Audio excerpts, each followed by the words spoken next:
Hello, everyone, and welcome to my project. My name is Alex Green, and these videos are going to be about political writing, specifically the book I am writing. I'm an aspiring politician from Delaware.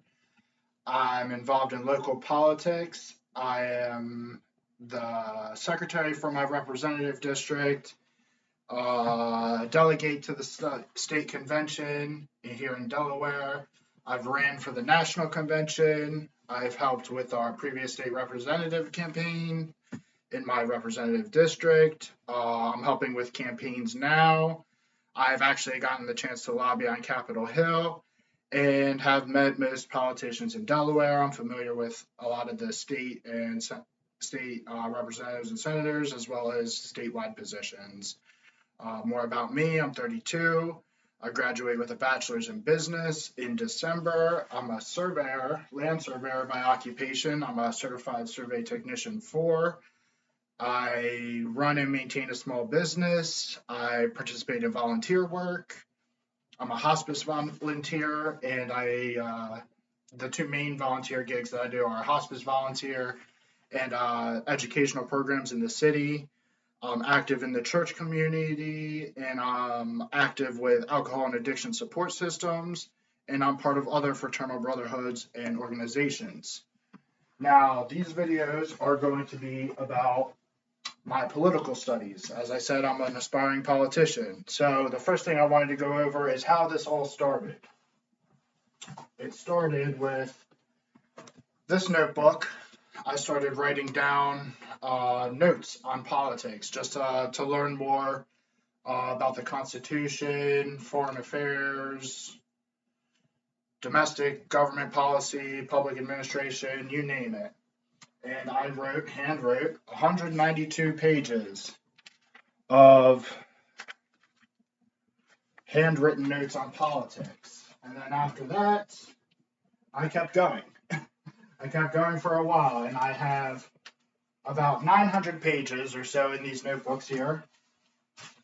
900 pages of handwritten notes about politics. So before I get into reading what I've written so far for my book, I wanted to talk about my favorite books.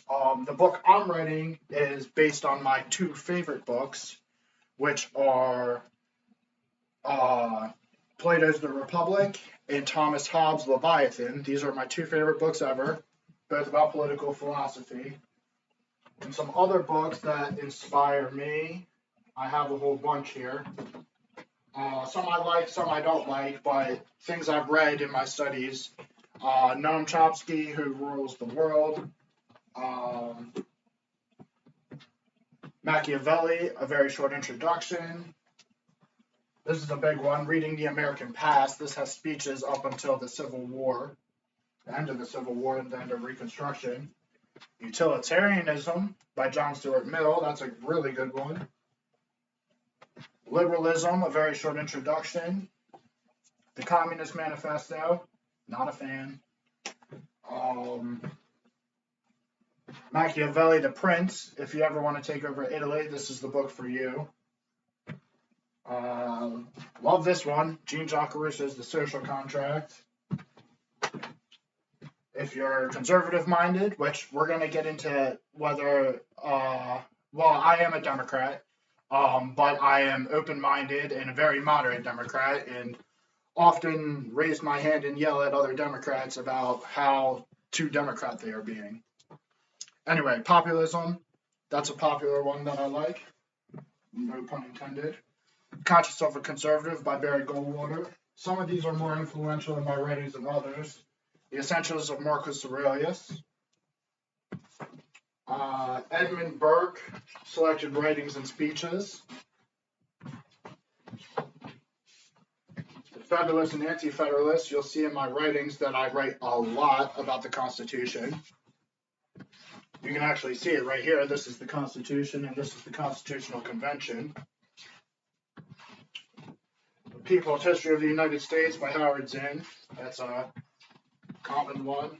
This one's one of my favorite. A Brief History of Intelligence by Max S. Bennett.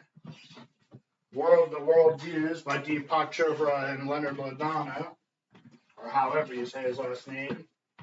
And then some, another big one is Making Public Policy. I don't have it with me, it's somewhere. And I can't remember the other one I was going to name or mention, but some textbooks are The Mind's Eye. So I have textbooks that I use for studying, Problems of Philosophy, Sociology for Dummies, Introducing Public Administration, Modern Principles of Macroeconomics, and World Politics in a New Era. And I've used all of those for my studies. A lot of the notes I've taken are from those books and contained in those notebooks. I'm religious, I'm a Christian, but some of the religious books I take inspiration from, Tibetan Book of the Dead is one, but Confucius and the Analects, that's a big one. People don't understand how influential that is, especially in Eastern cultures. The Holy Quran, the 5 books of Moses and the Torah, but most importantly, this is my Bible. I have pretty much every version of the Bible collected. I have the Message, the English Standard Version, International Version, King James. I have the Living Bible. I have a children's Bible. I have a comic book Bible. A couple other versions of the New Testament, all kinds of stuff. But I like that stuff. Okay, so the main portion of these videos is going to be me reading my book, and at the end I may read some other things that I've written. So let's get into it. This is my book so far, and it's long. It's 188 pages right now, and counting. So, okay, and the book is called The Alex Green Handbook. So this is the introduction. There are many political books, and the political atmosphere of today has engaged many people around the world. I am the author of this particular book and consider myself a political enthusiast. And as much as I did not want this to be a manifesto, it is certainly likely that it will become such. That is not to say that I am in any danger of hurting anyone around me, but I do wish to incite revolution and wish to bring about change. I wish to fix the world, and it is up to you, as the reader, to help with this mission. This book will serve to help create new politicians and instill knowledge in the masses, provided I write it correctly. I am transferring all the knowledge I have attained over the years and continue to attain, summarizing it directly to you. Give me a second here. Turn on the fan. This book manifesto will be about the importance of being good in relation to an individual's involvement in public service, and will dabble in social studies, current events, philosophy, and so much more. I have pulled inspiration from many books, written thousands of pages of notes, and studied the United States of America thoroughly. The United States is relevant because it is where I live and where I aspire to be a politician. It is also the greatest, most powerful, and influential country in the world, as well as the center of attention in the modern era. Inspiration for me comes from several books, but 2 books in particular, Plato's The Republic and Thomas Hobbes' Leviathan. These books, the first being written before the birth of Christ and the second being from the 17th century, show the scope of the books I am using as source material. Some other examples of text that I pull my thoughts and ideas from are John Stuart Mill's Utilitarianism and Jean-Jacques Rousseau's Social Contract. I'll also be using textbooks, scholarly articles, and works, course material from college classes, and other various sources of enlightenment, including, to my chagrin, many essays from the National Constitution Center, for example. Also, and this piece of information might turn off some readers, but I will be using artificial intelligence to help write this great work of mine. Now, of course, okay, before I lose everyone, I will not take text composed by the robot and put it into my writing.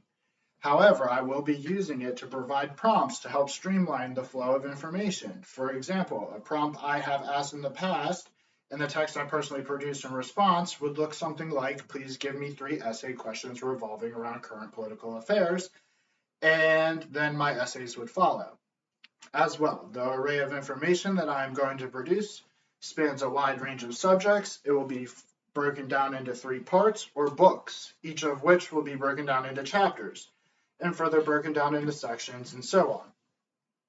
The first great part will revolve around what it means to be a politician. So there's 3 parts to my book. The first great part will revolve around what it means to be a politician and the subjects of intelligence that a politician should be able to fathom, of course provided by a single individual, being myself.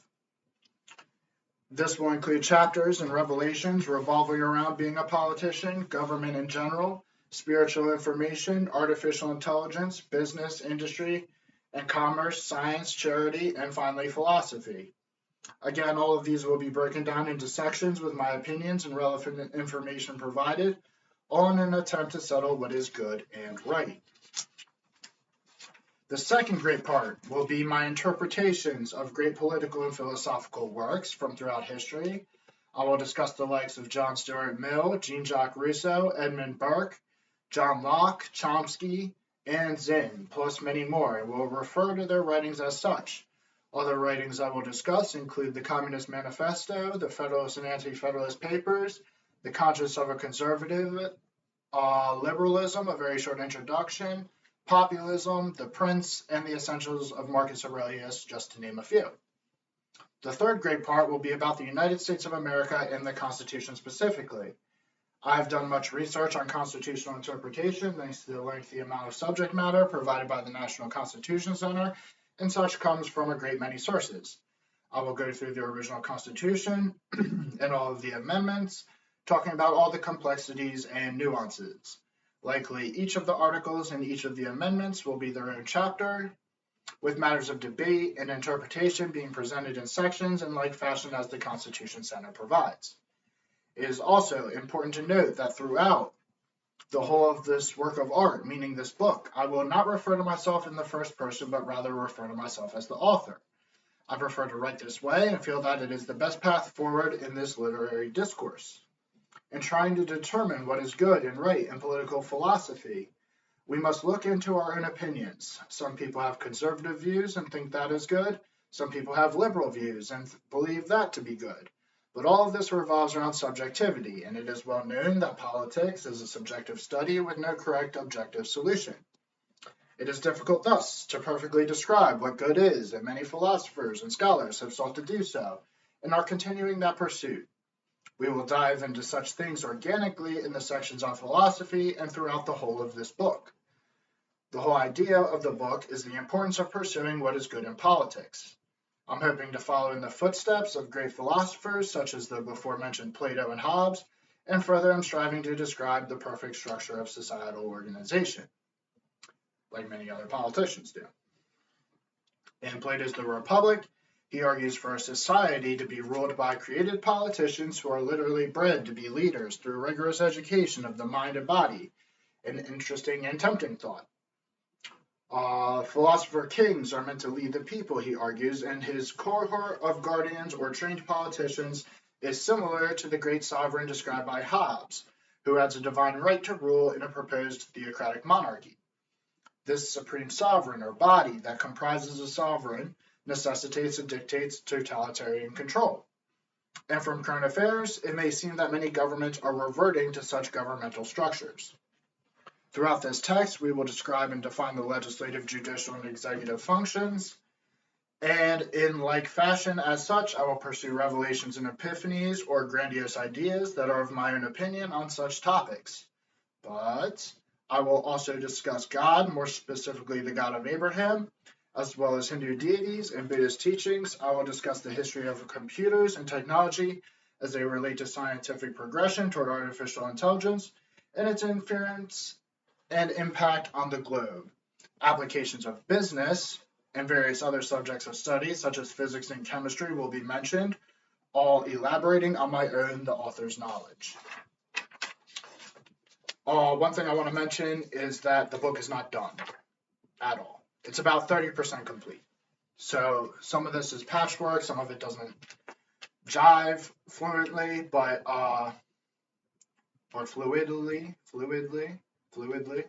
doesn't go fluidly through yeah.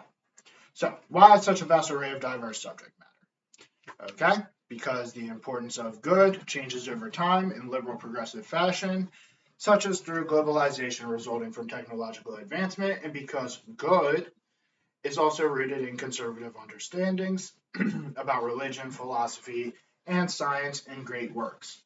Good comes from both science and spirituality, including the most grand of works, such as the Holy Bible itself and other ancient religious texts. I would seek to prove that doing what serves justice and performing good and holding oneself to the highest levels of being in regard to politics causes immeasurable improvements to the human race.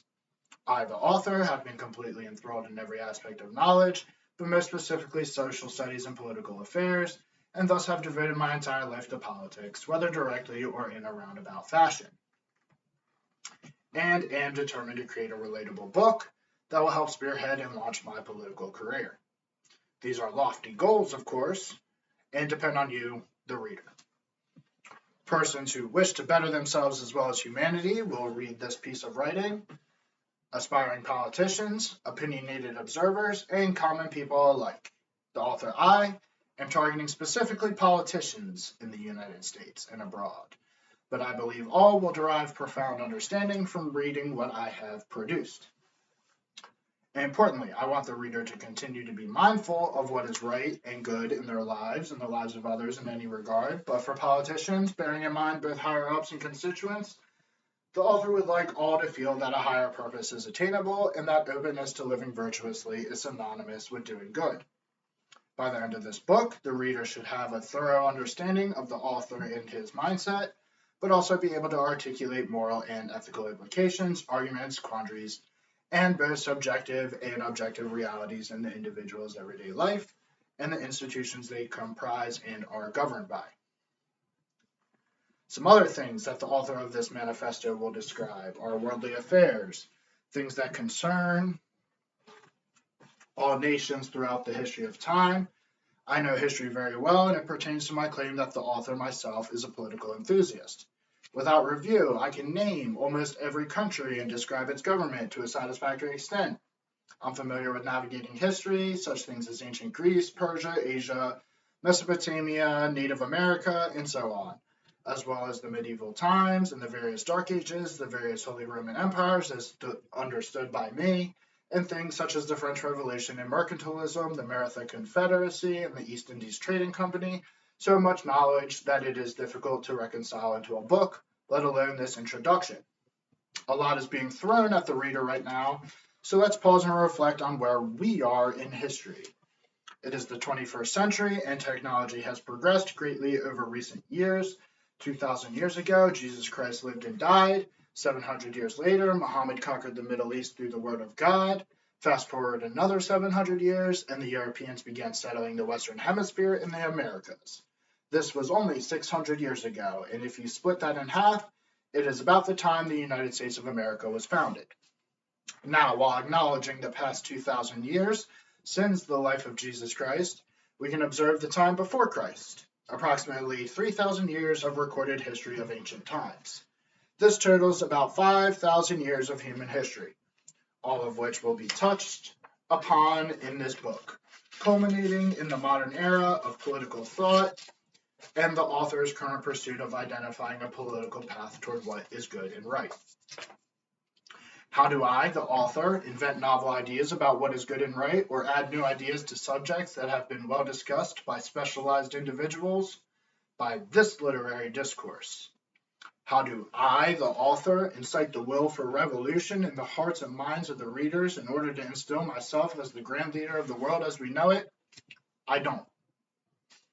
And the author does not necessarily want or expect a drastic change in government structure to occur. In fact, the author, myself, is a nationalist at heart, thinking that the United States is by far the greatest political invention ever. Just the name of the United States of America is enough to give inspiration and evoke national pride. It is not just the United States of America, but it is a group of states united together in an amazing federation of powerful sovereignties working in coordination within a strong federal government that promotes republicanism and democracy overall. This also begs the question of how the United States came to be the greatest country of all. Why, in the modern world, is the United States so dominant? From surface value, it appears that it is due to the founding structure and therefore the Constitution. But it is so much more than that. It is the culmination of years and years of knowledge and experience put together into documentary solidification by statesmen of the highest repute. This begs further. Reconciliation of the history of slavery and its interjection into political discourse and the history of the United States needs to be examined, and it will be in this fantastic manifesto of a single individual's vast array of factual knowledge and subjective opinion. All of this said, the author will try not to use too much fancy terminology, to speak in the vernacular or common tongue, but a lot of topics are deep, and in order to keep all readers of varying literacy skills engaged, some readers will be required to infer the meanings of words. English is an amazing language and is, in the author's opinion, a very flexible one. It is notorious for bending the rules and is the most spoken language on the planet. The author is proud to write and speak in this language, but it should also be noted that texts come from all languages, and even English itself has evolved severely over the past 500 years. Texts that I refer to, whether originally written in English or translated, are sometimes hard to understand for those who grew up speaking any language in the 21st century. This book is not an exception to difficult reading. Social constructs and how they relate to metaphysics and the study of forms will be talked about in this manifesto. That means that understanding the space between tangible and intangible, or the perception of the descriptors of objects evolving over time, will be evaluated. This is an example of some of the complex concepts that are provided in this book and the role language plays. But concerning politics and being a good politician as viewed by others, the primary focus of this novel, it is essential to understand that a lot of subject material is simply not easily understood. And in many aspects of viewing the current political arena, it is critical to understand that one does not understand relatively much, whether that is you, the reader, I, the author, or anyone else. The goal of this book is to have utility and practical use in making the world a better place. The author will do so by targeting politicians. It has become comical how far the world has strayed from the seriousness of the Founding Fathers, or any other men and women of good prestige, regardless of race, ethnicity, gender, and so on. Humanity is consumed with social media and the internet, and it has degraded this planet to a point where we need individuals willing to pursue what is good, to make it the dominant lifestyle choice for all individuals presently and in the future. The world needs to change drastically from being pessimistic to optimistic, and this can only be done by changing reality.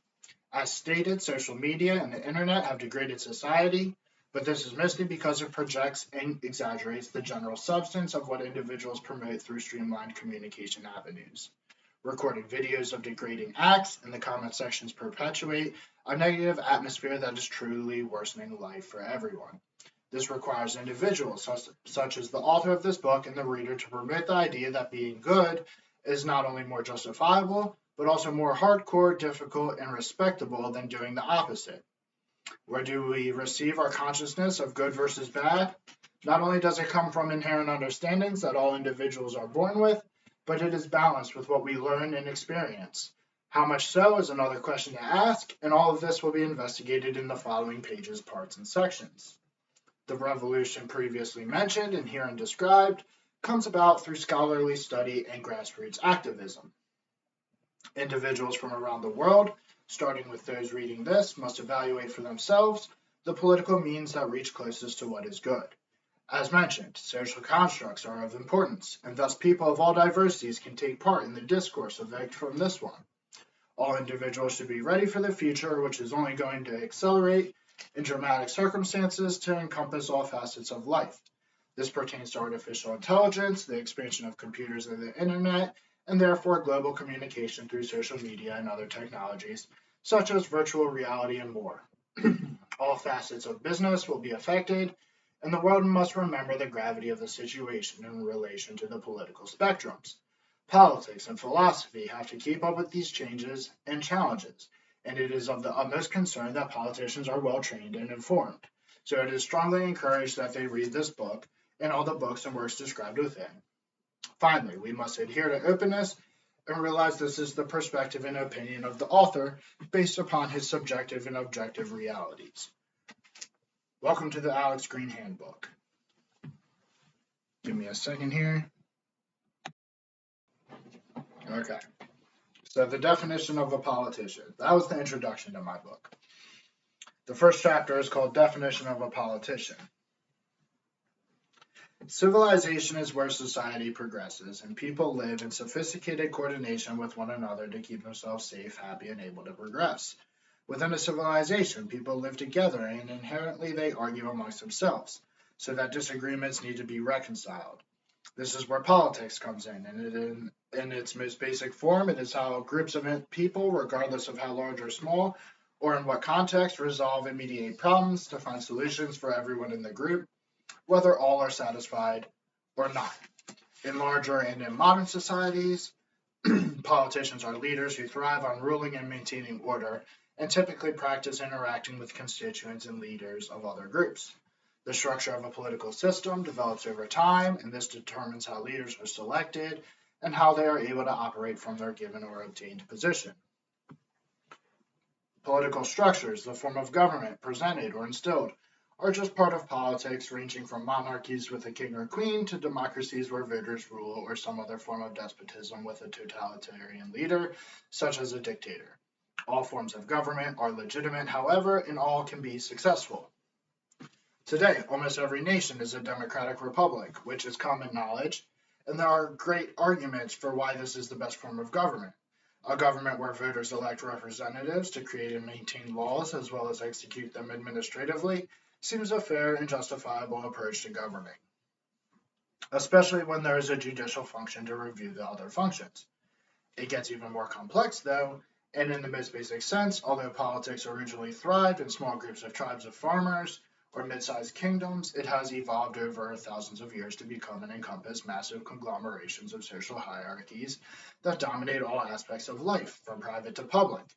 Typically, political systems at various scales are broken down below the highest point of leadership into divisions, whether it be allocating power to multiple individuals, or in other cases, executive, legislative, and judicial branches, or in some cases, military, economic, and state departments, or some other organizational scenario. Pointedly, another layer is added when delving into political parties, working in the background of political structures. This is relevant to a structure built on right-to-vote foundations. Of course, there is infighting or isolated politics within each political party, as an example of how politics can show itself in various forms and in different environments. Organizational or private industry politics can intermingle with public government politics, as another example of the flexibility and interchangeability of the political spectrum. Again, presenting itself in isolated instances. The point to understand is that members of a group or groups exchanging with other groups are all in pursuit of their own ideals and goals. In more authoritarian regimes, there is nothing inherently wrong about leadership being part of one unified body if they are virtuous, righteous, and just, and the goal should always be something similar. But there is often a dilemma in mindfulness, where the problem lies in disagreements about what is the proper pursuit of the government, and deciding such is a matter that pertains to all politicians, including those in a single-party system. How politicians come to a conclusion, such as to seek economic stability, military action, or societal goals, is an element of politics that evolves naturally over time. For example, a governor of a province or state will try to balance his own opinions with the wants and needs of those who put him in power and the circumstances surrounding any decision making, all of which culminates in a focus of purpose toward one end or another. This is a natural progression of political leadership and action over time, with the reconciliation of a disagreement or problem being largely contained in the decision maker, one individual in particular, and the consequences emanating to those governed. This leads to an important aspect of decision making. It is best suited to be awarded to a single individual, never two persons, and if voting is required, 3 persons are better than 2 or more than 3. This is because the faculties of the mind work at light speed to evaluate and take decisive action, and a single mind is able to maneuver in a way that can alleviate the burdens of having to agree in three minds working at the speed of transference of ideas through typically verbalization or written memos. Two co-equal persons in charge is a hard predicament because a split between an even number of opinions will leave the choice at a standstill. Then, the more decision makers added, the more convoluted the decision-making process becomes. These are just musings based on history and objective observation, but the fact remains that a single individual as a leader has naturally evolved as the standard, especially in executive functions for a reason. Hence, the politician is charged with command over their own self as a primary concern. Another important duty of the politician is to relay communications to those being governed. The method and medium of communication have changed over time and vary, but standardized and professional memorandums are appreciated.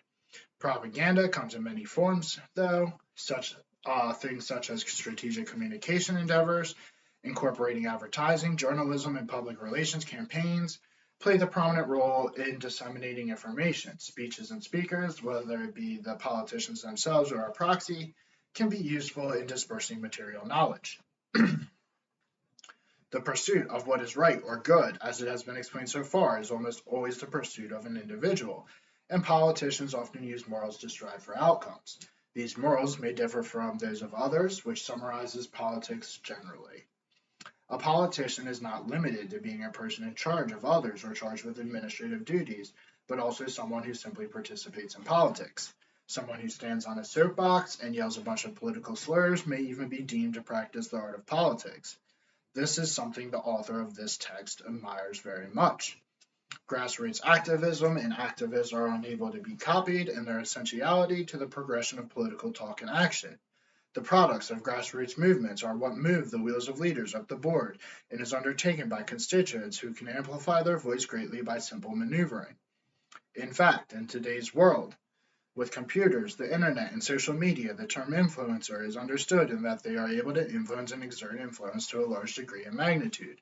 This great ability to communicate far and for low cost allows political messages to expand further and wider than ever before with no expense to the voice. Albeit, this comes with the danger of misinformation. There is no greater threat than true information misconstrued in ways for nefarious means or simple violent actions to enforce the will of the wrong persons. Meaning, misinformation and half-truths are an existential problem in the grand benefits of being able to communicate openly and widely at a quick speed for no cost, comparable to and sometimes perpetrating actual violence and negative consequence. Politicians and their affairs may pertain more strongly to specific issues, or they may be broadcast at a higher level on grander issues. It is important to see the specific issues on a local level, such as whether the land use system is legal based on zoning laws for a new public library or even a private business, and the public hearing to assess such is an example of politics and politicians in operation. Then on a higher level, whether the larger atmosphere of a politician's mind is for or against the building of new structures in the area in general is a larger quandary, and even more so, whether libraries should be built with taxpayer money or not, or whether businesses should be privately owned or owned by the government is a matter of even greater concern in an instance of political outlook being at the highest levels. An easy way to break down politics is by dividing the government into executive, legislative, and judicial functions, and are explained as thus. Executive functions are, simply put, the administrative objectives of a group of persons or a single officer put into action to enforce and regulate different scenarios that have evolved as pertinent to the betterment of society, including establishments and institutions run by the government. Legislative functions and legislators pertain to the creation and amendment of legislation or laws. Judges and judicial functions are the court systems to remedy interpersonal disagreements amongst members of a body of people, whether it be criminal or civil. Another easy way to break down politics and politicians is by dividing the government into local or town politics, state or provincial politics, and then, of course, national politics. All of these are political levels filled with politicians. In summary, politics can be divided this way or that, and the goals and objectives are what drive the creation of divisions in order to form the governmental structure. Now, take a moment to appreciate that the grand scope that government and politics entail encompasses likely hundreds or thousands or more of politicians, and anyone speaking in regard to political affairs can be considered a politician. Excuse me. And all of these individuals are in pursuit of what is good. Feelings of strong emotions and overcoming them can come about in politics, and it is the role of the politician to temper such sentiments and manage the fiery passions of constituents. This is also of consequence when interacting with others at similar levels of authority. Being able to cordially meet with all levels of government and governmental activism, regardless of it being voters or commoners, or leaders of grassroots movements, or mayors, heads of departments, or national leaders, it is required of the politician to have the savvy to persevere on the path toward agreed upon or decided goals and objectives, whatever the politician deems good. Furthermore, the opinions of what is good differ from body to body, whether that is province to province, executive compared with a legislative body, or individual body to individual body, and even individual body to larger body of persons. Disagreement with the government in power, another government, or a past or plausible government is a common theme in politics. All of this relates to politics, the political atmosphere, and the definition of a politician.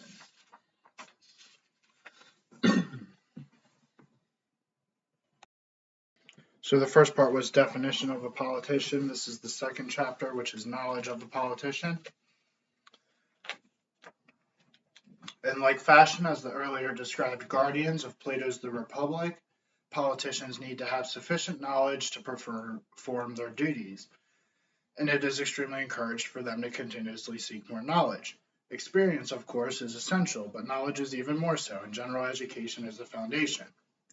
The real meat and bones, however, are in the politically oriented following subjects: government studies, civics and public administration, history, geography, sociology, foreign affairs, law, and economics.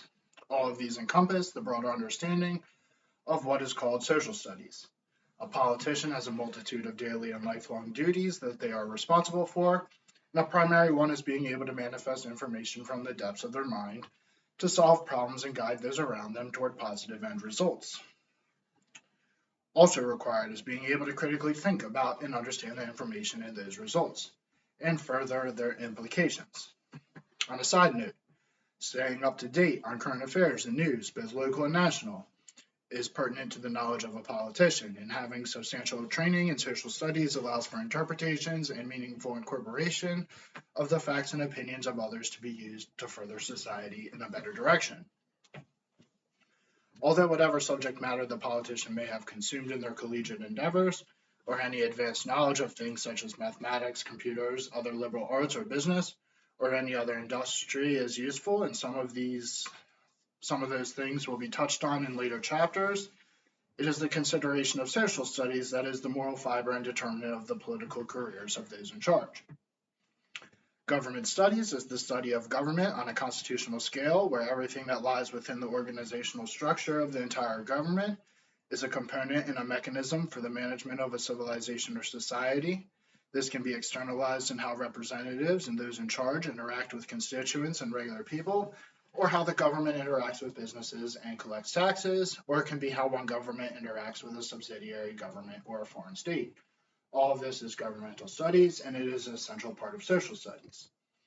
Governmental studies can also be considered to encompass multiple other areas of expertise, such as public administration or law, and must interact with all the subjects mentioned in straightforward or roundabout ways, flexibly and coherently.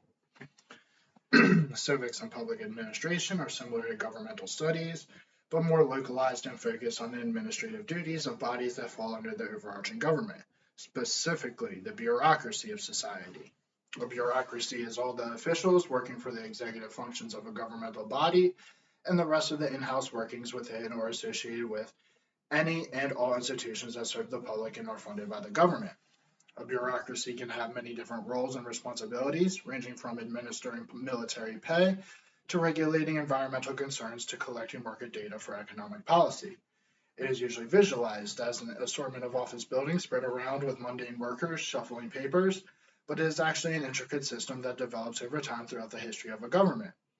In the modern era, the growth of a population usually enlarges and sees a mirrored bureaucracy grow with it, but it is important, especially in the pursuit of shrinking the size of the government, to make cuts that withdraw the scope of redundant practices performed by bureaucratic behavior. Command economies, where prices are set by the government and rations are mobilized by strict adherence to state-owned resources, lead to over-bureaucratization and the collapse of governments. History is the familiarity of humanity in relation to societal progress. It is everything in the past and determines the future, coalescing in the present.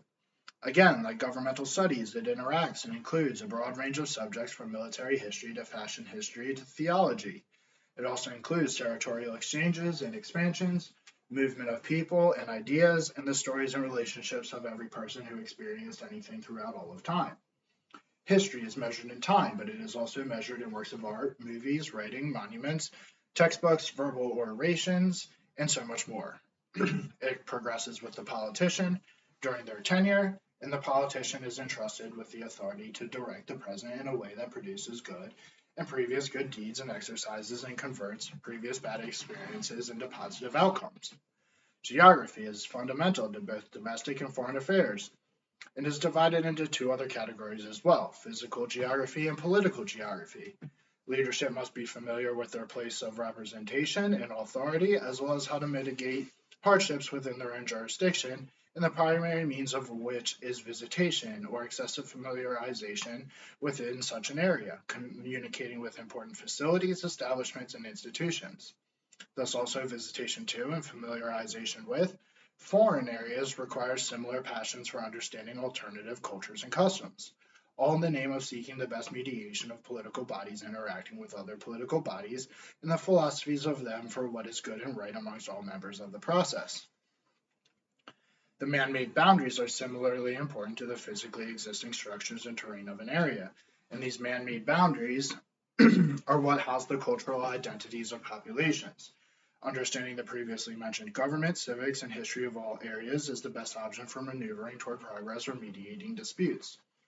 This leads to an overall observation of sociology and cultural studies as listed. This is the examination of language, ethnicity, spirituality, values, and interpersonal relationships that shape the base of people who support the governments of various spheres of society. Adherence to values and norms and how they consume the lives of many and are absent in some is of the utmost emphasis for understanding stakeholders such as voters, adversaries, or anyone else who has something to lose or gain by the political process.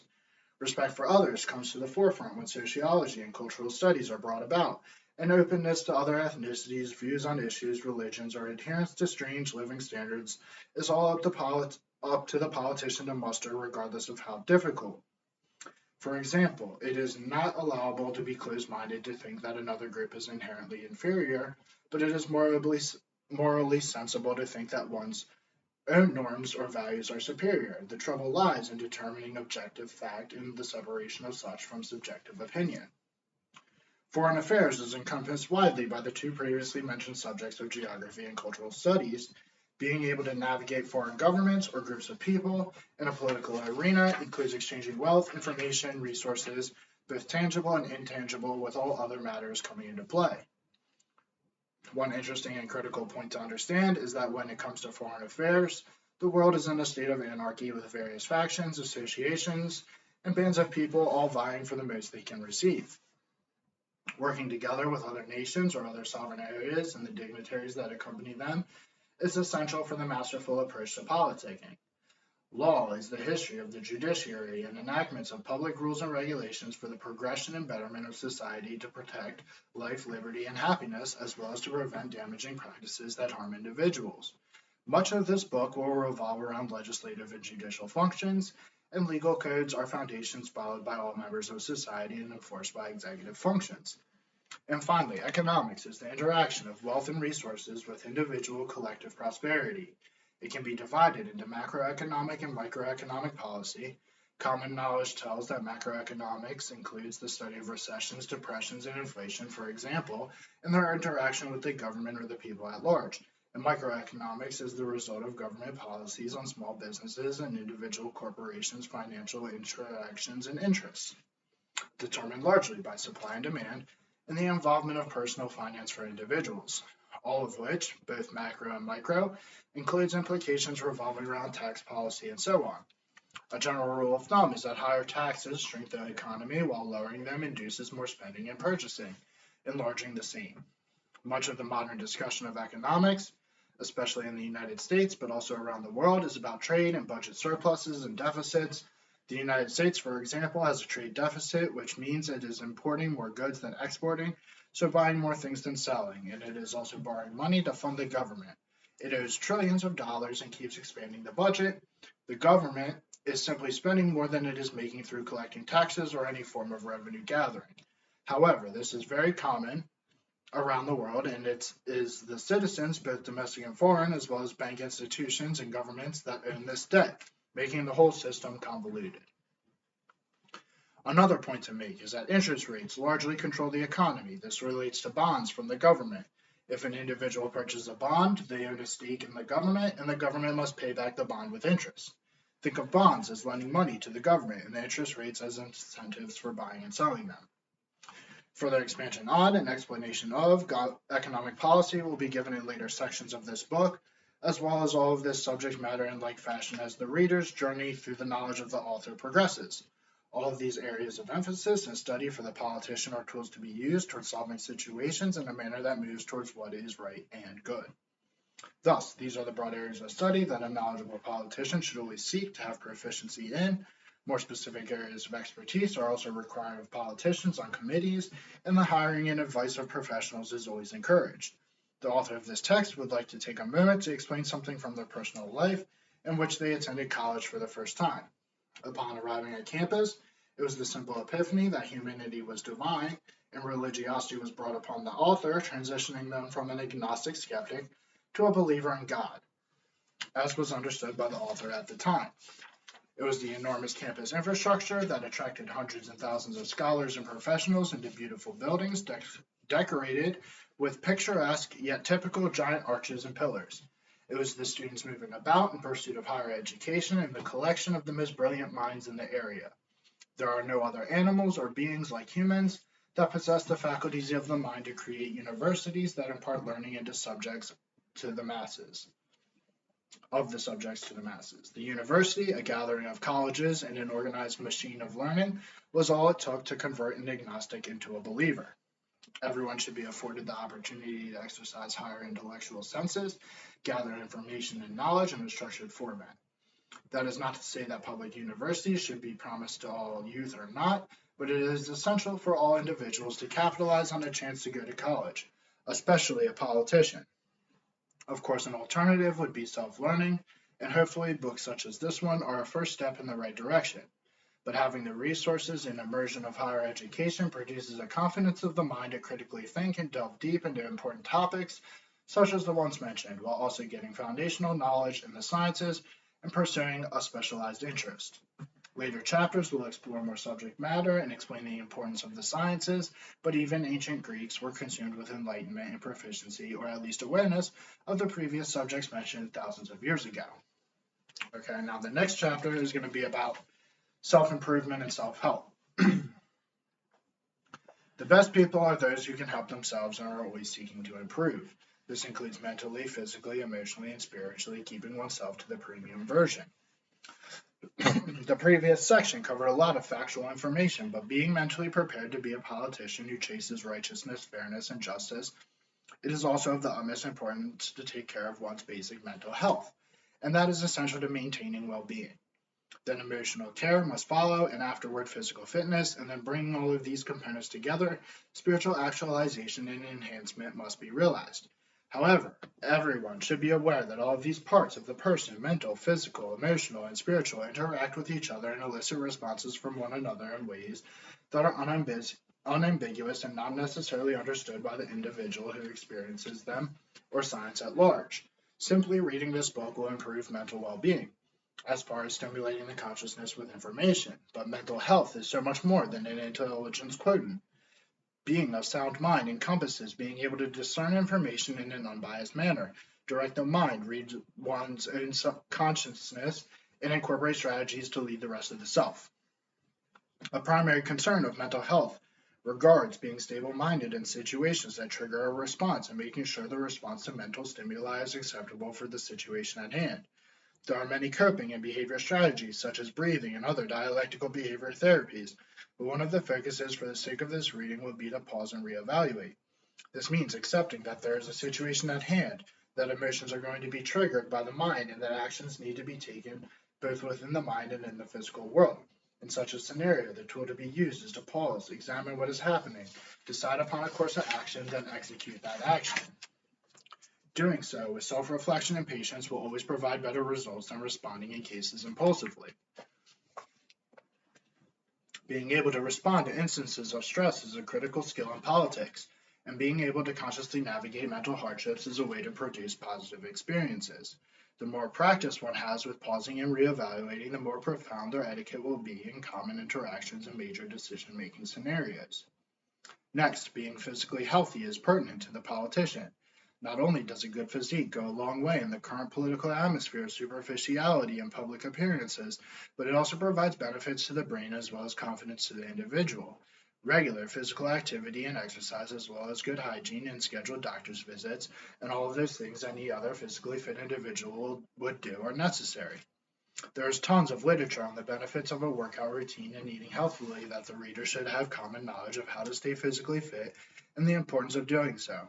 But the point the author would like to severely emphasize is that one simply does not understand how beneficial it is to be healthy until experiencing it firsthand. The author has experienced phases of obesity, but 90% of her life has been in good shape and seemingly attractive. Just kidding. Therefore, the author of this novel will strongly suggest that and attest to life being exponentially easier if one is the proper weight, well groomed, and moderately attractive. Individuals that treat attractive people better, and the individuals gravitate to those who are attractive. Not only will life be easier, but the confidence from being physically fit and the satisfaction of knowing that you can respond in emergencies is a literal weight off the shoulders that anyone can appreciate. Not only does being physically fit attract more people, but it will also attract more voters or political support by any other means. Almost always more than an unattractive physique. This is not a sad reality by any means, but a harsh one for some. Plus changing confidence and all the other benefits of a healthy lifestyle and the lack of worry about weight loss bring brain chemistry changes that work in favor of the politician who always needs to be at their best, both mentally and physically. It is therefore the opinion that proper health works in congruence with seeking the good in life, and a well-rounded and proper politician will have the wherewithal to seek what is good better than a corrupted body. Emotional regulation works in tandem with mental spaces and physically sound bodies. However, emotions are especially intertwined with the mind. Mental health in the 21st century incorporates emotions with the mind, but it is cultures like those in ancient Native America that first separated emotions and mental capacities. Mental capacities do, though, trigger and elicit emotions, and it is up to the mind to respond in healthy ways to emotional stimuli. Circling back, it is important to be able to pause and reflect on a situation before making a plan and taking action. There are, again, like physical fitness, numerous books and readings on how to healthily maintain an emotional balance, and it is critical for the politician to be up to date and aware of the latest research on how emotions affect our everyday lives and major decisions, especially since we live in a volatile world that is seeing a lot of dramatic events that elicit strong emotions. It is more important than ever to be aware of emotional intelligence. Also, it is of the utmost importance and cannot be too underestimated that when regulating emotions to have a sober mind, as substances can and will inhibit the preferred responses and presence of rational and logical thinking. Finally, spirituality is the fourth component of self that we have mentioned, and it brings everything together, fostering mind and body, and the involvement of emotions in a way that seeks personal fulfillment is key to building a spiritual foundation. The change from having no spirituality to having some spirituality appears when we foster ourselves in a healthy manner to pursue a higher purpose or greater purpose. Many people struggle with the notion of a higher purpose or power and think that it is only about believing in God, but this is not the case.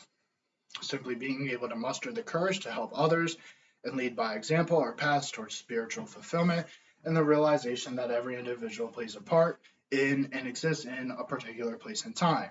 So as the reader, take a second to pause and reflect on the fact that through this book, you, the reader, are self-actualizing and realizing political potential. The politician should always be working on improving themselves for the purpose of instilling what is good in this world. Others cannot be helped if the politician does not help themselves first. All of this is crucial if we are striving to be like anything similar to the guardians of Plato's The Republic or the sovereigns of Thomas Hobbes' Leviathan.